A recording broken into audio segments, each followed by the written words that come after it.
اب یہ جو واقعہ جب لکھا گیا تو اس واقعے کی آخری پروف ریڈنگ کیا اسی دن ہونی تھی جس دن اس درویش نے سندھ کے ان جنگلات میں سے آنا تھا؟ حالانکہ عکاس کئی مرتبہ ڈرافٹ لے کر آیا، مگر مصروفیات کی بنا پر وقت ہی نہیں ملتا تھا۔ اس درویش کو یہ بھی معلوم تھا کہ بندہ ناچیز کی نسبت تو نقش بندیت سے ہے، مگر فیض بے مثال خانوادہ قادریت سے۔ شاید اسی لیے راکم کو محبت سے دیکھتے ہوئے فرمانے لگے، آپ نقش بندی ہیں۔ پھر قدر توقف سے اسی سندھی لب و لہجے میں کہا، بابا تم نقش بندی قادری ہے۔ قادری کہلاتا ہر کوئی ہے لیکن ہوتا کوئی کوئی ہے۔ اچھا، یہ جملہ بابا تم نقش بندی قادری ہے، قادری کہلاتا ہر کوئی ہے لیکن ہوتا کوئی کوئی ہے، اپنے اندر بہت وسعت سمیٹے ہوئے تھا، اور نہ صرف واضح طور پر 3 جنوری 2011 کا جو بغداد شریف کا سفر تھا اس کے دوران حضور غوث اعظم شیخ عبد القادر جیلانی سے ملنے والی خلافت کی طرف اشارہ بھی تھا، بلکہ ان کے اس جملے نے حج کی یاد کو بھی تازہ کر دیا۔ رجال الغیب کو خدا نے یہ طاقت بخشی ہے، وہ چاہیں تو ایک جملے کو کئی واقعات سے بے عین ہی منسوب کر سکتے ہیں۔ یعنی آج اگر نسبت قادریہ غالب ہے تو وہ دن بھی یاد کرو جب نسبت نقشبندیہ غالب تھی۔ آج اگر میں تمہیں نسبت قادریہ کے غالب ہونے کی نوید سنا رہا ہوں تو حج کے دنوں ہمارے ہی ایک پیٹی بھائی نے آج سے کئی سال پہلے تمہاری نسبت نقشبندیہ کے پختہ اور حامل ہونے کا تمہیں مسئلہ سنایا تھا۔ ایک بات یاد رکھیں کہ کسی اور سلسلے کی نسبت کا غالب آنا ایک سلسلے کی دوسرے سلسلے پر فضیلت کی بنیاد پر نہیں ہے، بلکہ اس کا تعلق قلبی کیفیت، قلبی رجحان اور بزرگوں کی محبت، توجہ اور چناؤ پر منحصر ہے۔ اگر اس کی تفصیل آپ دیکھنا چاہیں تو اسی کتاب کے صفحہ نمبر 103 پر، کتاب محسن و زبان محسن پر، حضرت مجدد الفسانی کے والے واقعے کے اندر آپ اس چیز کی تفصیل پڑھ سکتی یا دیکھ سکتی ہیں۔ اچھا، اب حج کی جو میں نے بات کی تو وہ واقعہ اس طریقے سے ہے کہ دوران حج ایک دن میں اپنی اہلیہ اور برادر نسبتی امجد ملک وغیرہ کے ساتھ مکہ مکرمہ کی زیارات سے واپسی پر مسجد حرام میں آقائے دو جہاں صلی اللہ علیہ وسلم کی جائے ولادت والے صحن کو کراس کر کے صفا مروہ کے باہر سے گزر رہا تھا، تو اتفاق سے ہمارے ساتھ رجسٹرار جامعہ اشرفیہ لاہور شیخ الحدیث مولانا محمد اکرم کشمیری صاحب بھی تھے، جو حج کے دنوں میں امجد صاحب سے ملنے جب ہمارے ہوٹل آتے تو میری بھی ان سے ملاقات ہو جاتی۔ ایک دن مجھے کہنے لگے، مجھے آپ کا چہرہ اچھا لگتا ہے، آپ بھی نقشبندی ہیں؟ میں بھی نقشبندی ہوں۔ ان کی یہ بات سن کر میں بہت حیران ہوا کہ یا اللہ، کہاں دیوبندی اور کہاں نقشبندی؟ کیا دیوبندی بھی نقشبندی ہو سکتے ہیں؟ خیر، اس صحن سے گزرتے ہوئے دور ایک نحیف البدن بزرگ اشارتاً مجھے اپنی طرف بلاتے دکھائی دیے۔ میں نے اپنی اہلیہ سے کہا، آپ لوگ یہیں ٹھہرو، وہ دیکھو دور کھڑے ایک بابا جی مجھے اپنے پاس بلا رہی ہیں، میں ان کی بات سن کر آتا ہوں۔ میں جب ان کے پاس پہنچا تو سلام دعا کے بعد معلوم ہوا کہ ان کا نام محمد یوسف ہے، اور وہ انڈیا میں علی گڑھ مسلم یونیورسٹی کے سائنس ڈپارٹمنٹ میں پروفیسر ہیں۔ مگر بظاہر ان کا حلیہ اس سے متضاد تھا۔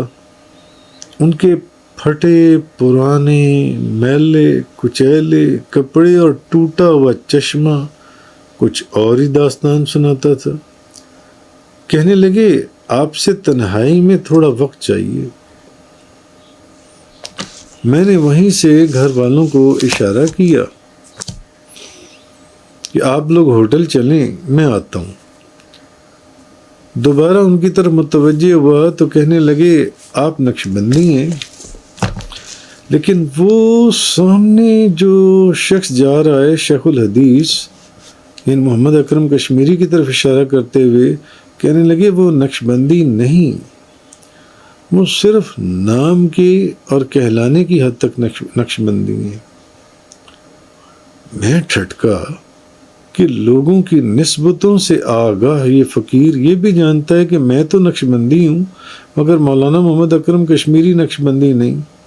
پھر انہوں نے مجھے میری زندگی کے کچھ ایسے راز بتائے جن کو اللہ رسول کے سوا اور کوئی نہ جانتا تھا۔ خیر میں نے عرض کیا حضرت کوئی نصیحت؟ تو فرمانے لگے جس کمرے میں اوراد و وظائف پڑھتے ہو وہاں اپنے بزرگوں کا شجرہ طریقت لکھوا کر لگا دو، نماز تہجد اور شجرہ شریف پڑھنے سے پہلے نیم گرم پانی سے غسل کر لیا کرو۔ اچھا پھر وہ پراسرار بزرگ ایک طرف اگر مجھے کچھ نصیحتیں کر گئے تو دوسری طرف مولانا محمد اکرم کشمیری سے متعلق میرے دل میں اٹھنے والے سوال کا جواب بھی بتا گئے۔ کتاب زندگی کی ورق گردانی کرتے کرتے پراسرار بابوں کی عجیب و غریب دنیا پر غور کرتا ہوں تو اکثر یہ سوال میرے ذہن میں اٹھتا ہے کہ یہ رجال الغیب جو زندگی بھر مجھے اپنے آگے پیچھے دکھائی دیتے رہے، کیا یہ سب کچھ اس لیے تھا کہ میں کوئی ولی اللہ تھا، یا پھر کیا یہ اس لیے تھا کہ بیعت ہونے کے بعد بندہ ناچیز مصبعات عشر کو بلا ناغہ اپنے عمل میں رکھے ہوئے تھا؟ پھر خود ہی اپنی سوچ کی راہداریوں میں یہ جواب گونجتا سنائی دیتا کہ اگر یہ مصبعات عشر کی برکات تھیں تو پھر بیعت ہونے سے بھی بہت عرصہ پہلے بچپن میں ملنے والے پھٹے پرانے دھوتی کرتا پہنے مزنگ کے وہ بابا جی کون تھے جنہیں میں اسکول جاتے راستے میں اکثر ایک مزار پر بیٹھے دیکھتا تو سلام کرتا۔ ایک مرتبہ دل میں سوچا ان کے لیے نیا تہبند اور کرتا خرید لاؤں، مگر میں یہ بات بھول گیا۔ کچھ عرصے کے بعد پھر ایک دن اسکول سے آتے ان کو سلام کے لیے رکا تو وہ 80-90 سالہ نورانی چہرہ بزرگ مجھے فرمانے لگے بیٹا وہ دھوتی کرتا کہاں ہے جو تم نے ہمارے لیے لانا تھا؟ یا پھر یہ سب کچھ بھی حضور غوث اعظم شیخ عبد القادر جیلانی کی بندہ ناچیز پر توجہ اور نگاہ کا اثر تھا؟ کیونکہ اگر حضرت مجدد پاک قیامت تک آنے والے اپنے تمام مریدوں کو ان کے حسب نسب چہروں ناموں سلسلہ خاندان مولد و مسکن سے پہچانتے ہوئے ان کا نام اور پتہ بھی بتا سکتے ہیں، اور یہ چیز جہان امام ربانی جلد 3 صفحہ نمبر 117 پر لکھی ہوئی ہے، تو یقیناً حضور غوث اعظم ان سے زیادہ پہچاننے والوں میں سے ہیں۔ جیسا کہ اپنے ظاہری زمانے حیات میں ہی ایک روز بخارا کی جانب چہرے کا رخ کر کے درویشوں کو فرمایا میرے وصال کے 157 سال بعد ایک مرد قلندر پیدا ہوگا جس کا نام محمد بہاؤالدین نقش بند ہوگا اور وہ میری خاص نعمت سے فیضیاب ہوگا۔ تو کیا معلوم عالم روحانیت میں رجال الغیب کی کسی مجلس میں غوث اعظم شیخ عبد القادر جیلانی نے بندہ ناچیز کے متعلق بھی یہ فرما دیا ہو کہ یہ شخص ہماری خصوصی نعمتوں سے فیضیاب ہوگا۔ لہٰذا شاید یہی وجہ تھی کہ رجال الغیب نہ صرف مجھے اپنے آگے پیچھے اور نزدیک دکھائی دیتے بلکہ ہدایات، رہنمائی اور خصوصی برکتوں سے بھی نوازتے نظر آئے۔ لہٰذا مجھ حقیر فقیر کا بھی آپ سرکار غوث اعظم شیخ عبد القادر جیلانی سے فیض یاب ہونا اور آپ کا بندہ ناچیز کو بلا واسطہ یا بالواسطہ مختلف لوگوں بزرگوں کے ذریعے بشارات عطا فرمانا یقیناً رجال الغیب کی دنیا میں بھی معروف ہوگا، کیونکہ ان کو قیامت تک کی نگاہ عطا فرمائی جاتی ہے۔ دنیا اور آخرت سب ان کے علم میں ہوتا ہے، کون کس کا مرید یا کون کس کا پیر ہے، یا کس کا کس سے کیا تعلق اور کون کس کا فیض یافتہ ہے، وغیرہ وغیرہ۔ اس بات کو اگر اور سمجھنا چاہیں، مزید سمجھنے کے لیے خضر علیہ السلام کا واقعہ اسی کتاب کے صفحہ نمبر 179 سے 187 تک جو ہے وہ بیان ہوئے، اس کو آپ پڑھ لیں، آپ کو بہت سی چیزیں، آپ کے اشکال ابہام دور ہو جائیں گے۔ بہرحال خیر، حرم مکہ کا ذکر چل رہا تھا تو بتاتا چلوں، ایک مرتبہ عید الفطر کی نماز کے لیے جب ہوٹل سے حرم کے لیے کچھ لیٹ نکلا تو رش کی وجہ سے حرم میں جگہ نہ ملی۔ بمشکل ابراہیم خلیل روڈ سے ملحقہ حرم کے صحن کنارے پہنچ پایا۔ ہوٹل سے جائے نماز لانا بھی یاد نہ رہا۔ اب اتنے ہجوم میں اگر ہوٹل جائے نماز لینے جاتا تو واپس آنے تک نماز عید ادا ہو چکی ہوتی۔ ابھی یہ سوچ ہی رہا تھا، ایک باریش بزرگ میرے ہاتھوں میں ایک نیلے رنگ کی جانماز تھما کر نظروں سے اجل ہو گئے۔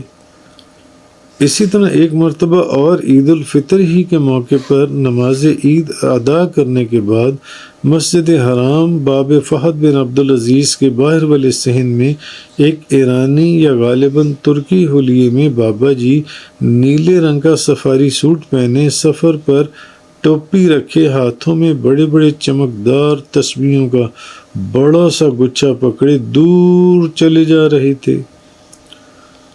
میری اہلیہ مجھے کہنے لگی، دیکھیں ان بابا جی کے ہاتھ میں کتنی خوبصورت تسبیحیں ہیں۔ اس کی زبان سے ان الفاظ کا نکلنا تھا، حالانکہ وہ بابا جی بہت دور تھے، کہ وہ فوراً بابا جی واپس مڑے اور سیدھا چلتے چلتے چلتے ہماری جانب آتے دکھائی دیے، اور ہم دور سے ان کو اپنی طرف آتا دیکھتے رہے، مگر اس وقت حیرت کی انتہا نہ رہی جب ہزاروں لاکھوں کے اجتماع میں چلتے چلتے وہ سیدھا ہمارے ہی پاس آئے اور میرے ہاتھوں میں وہ تسبیحیں اس انداز میں تھمائیں کہ لو یہی لینا چاہتے تھے اور جدھر سے آئے تھے ادھر ہی کو چلتے بنے۔ ہم سوچتے رہ گئے، اتنی دور سے انہوں نے ہماری آواز کو کیسے سن لیا تھا۔ تسبیحوں کے ذکر سے وہ بابا بھی یاد کروا دیا۔ آج جن دنوں میرے پاس لکڑی کے چھوٹے دانوں والی ایک تسبیح ہوا کرتی تھی، جس پر میں نے ہر وقت درود خضری کا ورد کیا تھا، ہر وقت جس پر میں درود خضری کا ورد کرتا رہتا تھا، مستقل میرے استعمال میں رہنے سے مجھے اس تسبیح سے ایک لگاؤ ہو گیا تھا۔ اچھا، ایک دن مجھے کسی کام سے گلبرگ جانا تھا، راستے میں معلوم ہوا کہ آج تسبیح تو میں گھر بھول آیا۔ اچھا، ابھی یہ سوچ ہی رہا تھا کہ مین بولیوارڈ ظہور الہی سگنل پر گاڑی روکی تو کسی نے ڈرائیونگ سیٹ والے شیشے کا دروازہ کھٹکھٹایا۔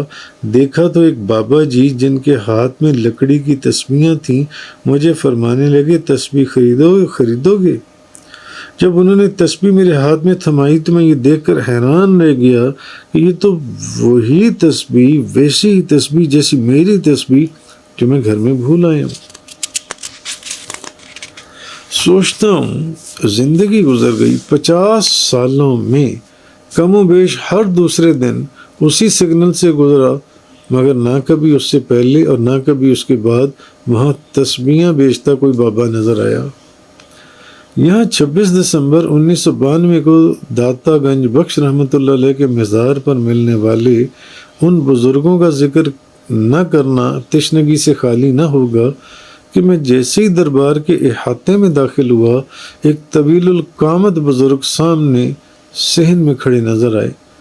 جو ہی مجھ پر نظر پڑی، تیزی سے میری طرف لپکے جیسے ایک مدت سے منتظر ہوں۔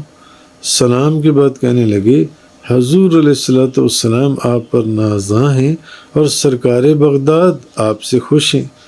ان کی بات سن کر حیران ہوا، مگر چلتا رہا۔ وہ بھی میرے ساتھ ساتھ چلتے رہے اور خواجہ صاحب کی چلہ گاہ تک آ گئے اور پھر اچانک نظروں سے اجل ہو گئے۔ جب میں مزار مبارک کے بالکل قریب پہنچا تو وہ وہاں پھر نمودار ہوئے اور وہی الفاظ دہرائے کہ حضور علیہ السلام آپ پر نازاں ہیں اور سرکار بغداد آپ سے خوش ہیں۔ ساتھ ہی اپنے بوسیدہ تھیلے میں سے تازہ گلاب کے پھولوں کی ایک مالا نکالی اور میرے گلے میں ڈال کر جدھر سے آئے تھے ادھر کو چلتے بنے۔ خیر میں نے دعا مانگی اور گھر کی جانب روانہ ہوا۔ راستے میں نہ جانے کیا خیال آیا کہ پھولوں کو گننا شروع کیا تو شہنشاہ بغداد کے نسبت سے وہ پھول پورے 11 تھے۔ جزاک اللہ۔